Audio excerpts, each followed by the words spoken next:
everybody. Welcome to the live stream tonight.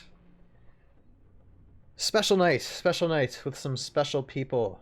We are going to be premiering the most recent completed episode of Tales of Valhalla, the Aftermath Chronicles, which is episode 7, titled Captured, of season 3 of Tales of Valhalla, which is a stop-motion Heroscape adventure, and we're going to get to that in a little bit. First, I want to welcome to my wonderful panel of peoples tonight, Jason above me, Rocker Robotics, and my buddy Sean Spark on Twitch. I believe that's how it's pronounced. And wait a second. Oh, there, I need to unmute you guys. That probably would help too.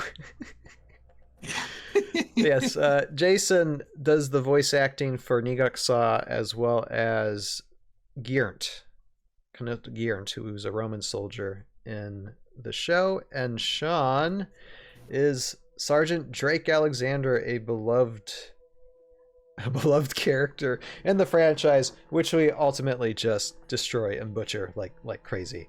That's like just, Arnie gone wrong. that's because that's how we roll, you know. So welcome, guys, to the premiere. Just real quick before I name off all the wonderful cast people, what do you think's going to happen? What's your thoughts? Because you guys haven't seen it. Because usually I let you guys know in advance. I send you guys copies of the episode, but I didn't do that this time. So what are your thoughts about what's going to happen after this Kimoshi cliffhanger? Since you mentioned cliffhanger, I'm going to say we have a huge party and jump off the cliff. Well, there is a cliff involved, so... For the other smart aleck response, I was gonna say I'm gonna go back in an email here, dig at the script you emailed me 5 years ago, and read through it what episode 7 is gonna be. So I remember exactly what's happening. You have to find. Yeah, I was saying, and this is actually more of a question like, have you guys paid attention to the script at all over these past 5 years of me giving it to you? No, probably not. Been a while. Yeah. I have a fun time searching through the script myself. Joe Crazy says the Airborne Elite all get killed. The Morrow win. Show final. If we were actually playing the game, yes, that's probably what would happen. But thank goodness I do some creative storytelling in this, and because I know a lot of the analytical Heroscape realists would be like, that's not what happens in the game. Yes. Okay. So episode 7 cast is as follows. James Henderson, voiced by Mr. Corey Wong. Daniel Taylor, Lieutenant Dan, voiced by Mr. Joey Ranieri. Harold Gimp, voiced by Dean Klaus. Sergeant Drake Alexander, voiced by Mr. Sean Gallagher here. Don't tell anybody. Kimoshi is voiced by Michael Ortiz. Nigok Saw and Knut Geirnt is voiced by Jason Rutherford. Raylan, the Kyrie Warrior, is voiced by Nicole Averin. Kelda, the Kyrie Warrior, is voiced by Rachel Averin. Karak, the Elementalist, and Ever Scarcarver is voiced by Charles Johnson.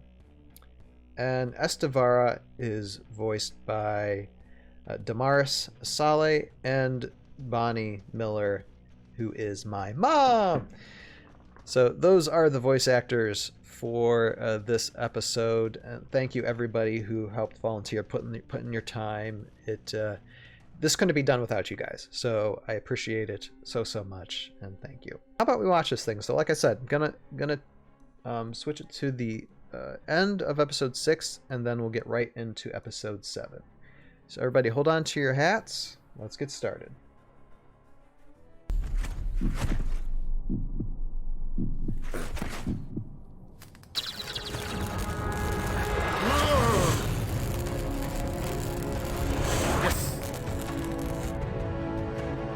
What? Will you just shut up? No!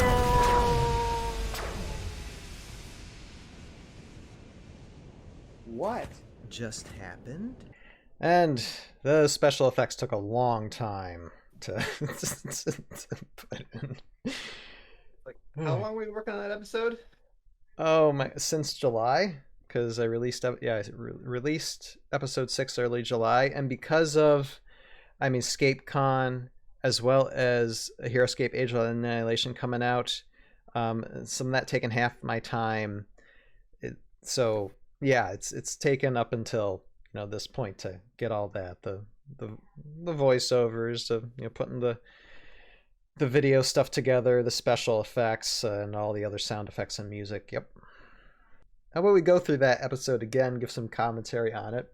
So we got Neoxaw doing his own mind struggle thing. So basically, we're where we left off back in episode 6, and the mind check ability is like affecting everybody, but it's only targeting just a few, and it's those that have the elementals within them, because that was their main goal, was to take control of those that were controlling the elementals, so they themselves can be controlled, and the Morrow would just basically take them.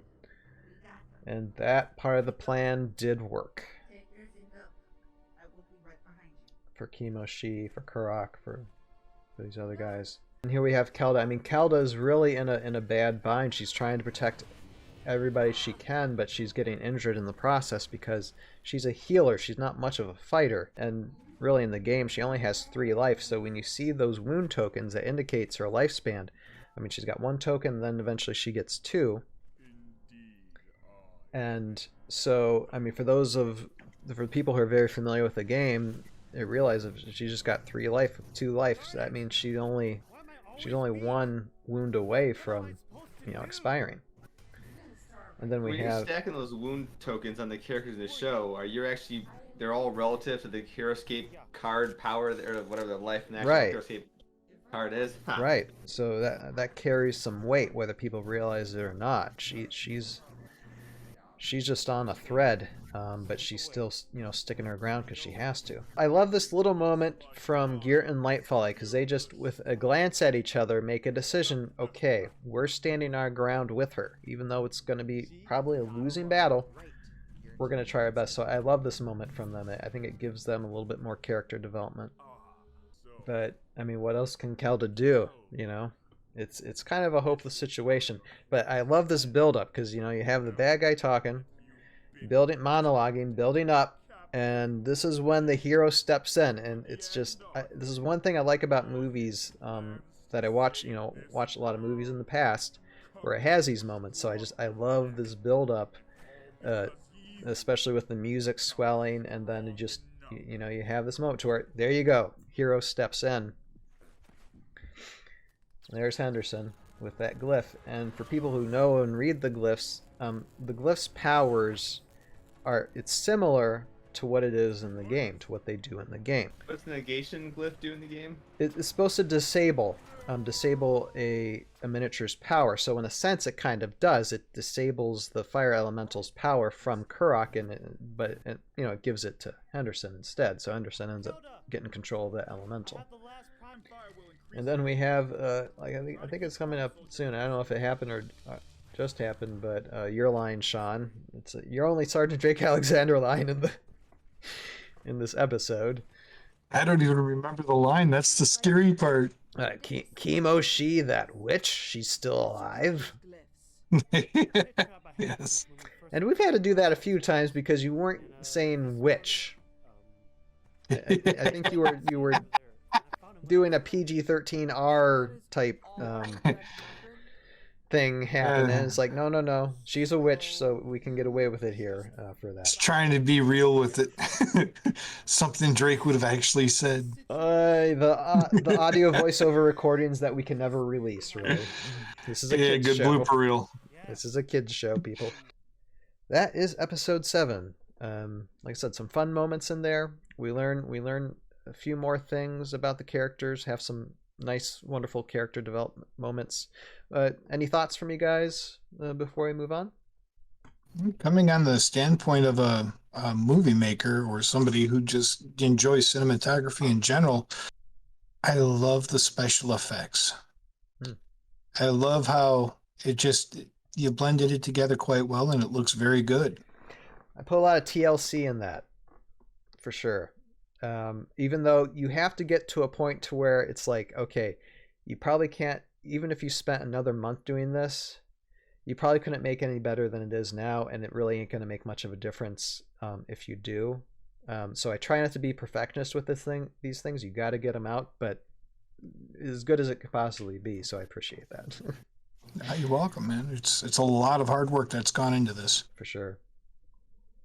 I've been enjoying the last episode. I really enjoyed this one's really cool too, because I like how the story is now all coming together, and you can kind of start to see the end game forming, and you're getting to that point where everything's kind of moving into place and falling into place, and it's like, all right, this is the really fun part here. Thank you guys so much. And again, yeah, links in the description below if you're watching this on YouTube. For those of you who are watching this on our Tales of Valhalla YouTube page, this is an edited down version of what is almost an hour long live premiere of Episode 7, Season 3 of Tales of Valhalla, The Aftermath Chronicles.